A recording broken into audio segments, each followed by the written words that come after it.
and welcome to this special broadcast live here on Money Control. We're in the thick of the earnings season and kicking off the earnings for the auto sector. Today is a Bajaj Auto that just reported its earnings just some time ago, and well, the Pune-based two-wheeler manufacturer is seeing quite a nice big jump on its bottom line, a 20% year-on-year rise we're seeing in its profits for the September quarter, which has come in at 1,836 crore rupees. If you look at the revenues from operations, that has increased by a tad bit at 5.6%. If you look on a year-on-year basis, coming in at 10,777 crore rupees. Well, if you look at the EBITDA, that for the first time, in fact, has crossed that 2,000 crore milestone as well. So the numbers looking pretty decent at this point, especially for the auto sector and what we're expecting as well for the second quarter. So let's discuss these numbers and also what really is in store for all of the other auto earnings that we're likely to see in the coming weeks. And to do so, joining me is Abhishek Gaoshinde, the research analyst at Sharekhan by BNP Paribas. Thank you so much, Abhishek, for giving us your time. Let's look at the numbers from Bajaj Auto that have just come in. If you look at the profit number, that is pretty much beating analyst expectations. We're looking at a 15% of sorts in the bottom line in the profits, but it's come in at 20%. So how are you looking at these initial numbers from Bajaj Auto? See, broadly, we see that the Bajaj Auto has reported numbers above our estimates. This is the consecutive fourth quarter when Bajaj Auto has reported an EBITDA margin above 19%. So on a QQ basis, if you see that the volumes were grew by just 2.6%, but because of the better product mix and the gross margin expansion, the EBITDA margin has expanded roughly by 80 bips, which is 60 bips above our estimates. And because of that, the bottom line performance has exceeded the street estimates. So the two things which I would like to highlight about the Bajaj Auto is that its performance is not so much dependent on the volume growth what it reports, but on the volume mix. And second, that the export volumes have been somehow bottomed out. So going forward, what we are expecting that once the export volume would recover and the premiumization play would continue in the domestic market as it has already came out with the Triumph 400 kind of a product. We are quite confident that Bajaj Auto would continue to sustain this higher EBITDA margin, and with this kind of a performance, the stock deserves a kind of re-rating which has been pending for a very long period of time. Right. You were talking about volumes, and that's what we're seeing that, that is on a sequential basis that volume might be looking at a lower number, but on a year on year basis, they are still, you're looking at those increases. So, how is somebody supposed to read these that volume growth as such for autos in general? See, this year is a very peculiar year where in most of the segments you will see a single digit kind of a growth, low, mid to high single digit kind of a growth because of the high base. But what is peculiar in this particular year is that the earning growth would be driven by the margin expansion. That has been visible for last 2 quarters, and we are expecting that that trend would continue in this quarter also.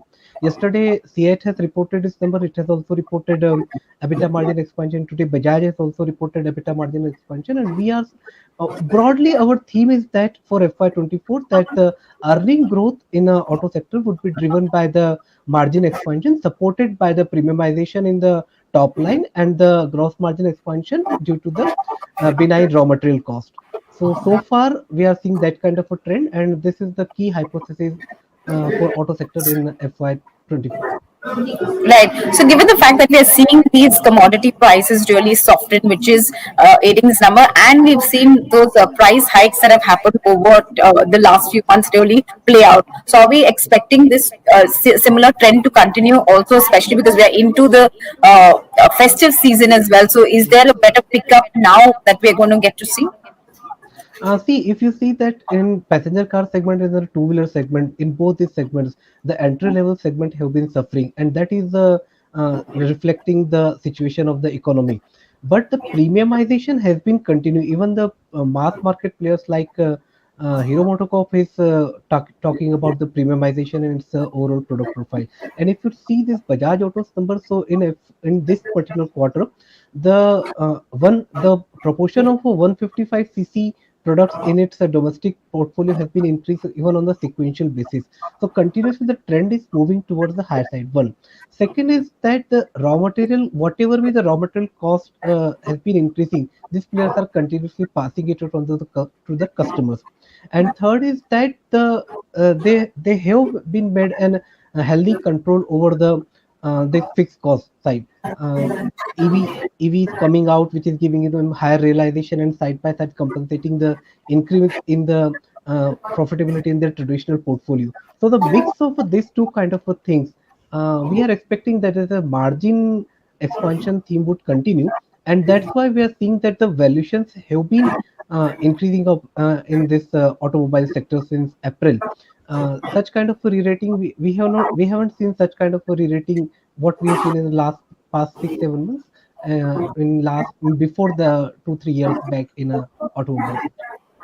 Right. What about the product mix? Now we are seeing, like you mentioned, entry level doesn't really change much and all. For Bajaj Auto, they also have the three wheelers, which is actually the driver for them, not so much because of that slow pickup that we're seeing in rural recovery. So, how are we going to likely see more launches going ahead? What is going to be driving their sales for them? The product launch cycle would continue. Even if you've seen that Raju Bajaj has also mentioned some time back that we may see a strong product from the this Pulsar revival of the Pulsar brand by the quarter 4 of this year. They have already launched introduced this Triumph and now waiting for the increase in the delivery and the exports also. Right. So product mix. See, this is the thing with the Bajaj Auto historically that we have seen that despite being a low market share in the domestic market, but because of the focus on the premiumization and the improvement in the product mix, along with what you have mentioned about the three-wheeler side, it has been consistently delivering higher EBITDA margins. And what I am emphasizing here is that the margin gap between the Eicher Motors and the Bajaj Auto has been narrowing Yeah. down, and this may reflect in the improvement in the valuation side for Bajaj Auto. So, which is why you're saying that there could be a re-rating in the share, like especially if Yes, you look yes. the today's script, yeah, was obviously reacting to in anticipation of those numbers. But if you look at Bajaj Auto, 45%, it has increased since the beginning of this year. Pretty much the fourth best performer on the Nifty 50. So, what more can we expect from Bajaj Auto in terms of the stock? See, currently stock is trading at around 19-20 times FY25 estimates, and there are 3 4 key drivers are still in hand. One is that the entry into the premium iconic bike segment, that is a Triumph. Second is that export has been bottomed out, and there is likely a recovery in the export market once the macros in that market would recover. Third, that their three-wheeler portfolios have started doing well. They are doing well in the mass market premium motorcycle segment. So all these things are saying that the kind of momentum which Bajaj Auto has been delivering till now, that would be maintained. And we have an upcoming festive season that itself will boost up the sales, especially in the two-wheeler segments. So considering all the things, what we have been focusing here is that the overall structure of the Bajaj Auto has been changing. It has not performed. The stock has not performed. I think in previous 1 to 2 years. Last year it was a buyback offer, and we have seen the stock has Yeah, been moving in the range of 3,500 to 4,200 something, that range. But once it has started delivering EBITDA margin, then it itself come out with an case of a re-rating. Now the concerns are little in that, and we don't know that where this EBITDA margin cycle would settle up on the upper side, because raw material is in their favor and the product cycle and product mix is in their favor. So we believe that it may caught around 20 to 23 times 1 year down the year in a coming period. but could we say that the EBITDA margin would be in that 19-20 range that we're seeing it currently, or there is Yes. room for it to even go further higher? See, once it will reach this 19-20% region, then obviously the company would start reinvesting this higher profitability into the other business. Like it may expand its product portfolio in a three-wheeler business, or it may offer some kind of promotional things or offers or discount kind of a things in the exports market to drive their volumes, because at some point of a time they would get a comfort in a profitability side, and then they will start reinvesting this higher profitability into driving up their revenue. So you have a Right. stable EBITDA margin at higher level, your top line would start growing. So definitely these two factors will drive your bottom line in the Right. coming quarters So also. can we also then translate this to what we're going to expect from the other auto companies, or everyone will face, at least for two-wheelers, if we have to draw parallels? Is there something that we can see, rural recovery, that turnaround has happened, exports are now bottoming out. So is this likely to, we're going to see this even with other companies? So similar kind of a thing is happening in the Hero MotoCorp also. In last quarter, its underlying IC business has reported an EBITDA margin of roughly 14% kind of a thing. If you adjust the losses in uh, this electric vehicle business, so now it has reached an EBITDA margin. It has looking for an EBITDA margin range of 14 to 16%.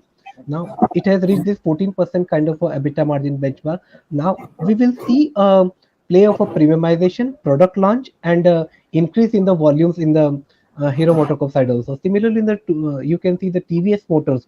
It has also been maintaining for EBITDA margin of roughly 10% kind of a margin for last I think 7 8 quarters. Despite being increasing their presence in the EV business, it has been maintaining this kind of margin. So once the EV volume would ramp up, and that would start contributing to the profitability, and its existing IC business would continue to deliver as it has been seen.